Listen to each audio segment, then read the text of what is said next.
So we've talked about how LSH is fast, scalable, and super useful. But let's be real, nothing in data science is perfect. And LSH, it has its own set of headaches that you need to know about before you go all in on it. First up, hash collisions. LSH works by grouping similar items into the same bucket, but sometimes totally unrelated items land in the same bucket too. It's like organizing your fridge by color. Your strawberries and raw meat might both be red, but that doesn't mean they belong together. When collisions happen, they can create false positives, where the system thinks two items are similar when they're actually not.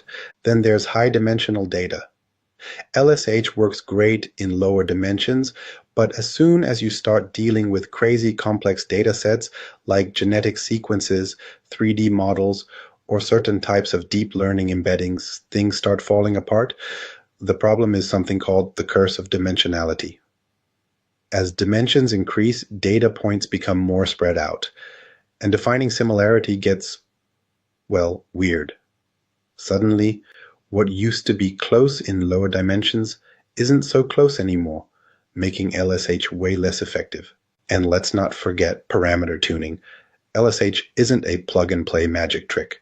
You need to carefully choose things like the number of hash tables, the number of hash functions, and the threshold for similarity. Too few hash tables? You miss matches. Too many? Your search slows down. Get the balance wrong, and LSH either doesn't work well or loses its speed advantage. So, is LSH still worth using despite these challenges? Absolutely, but it's not a one-size-fits-all solution. You need to understand the trade-offs and optimize it for your specific problem.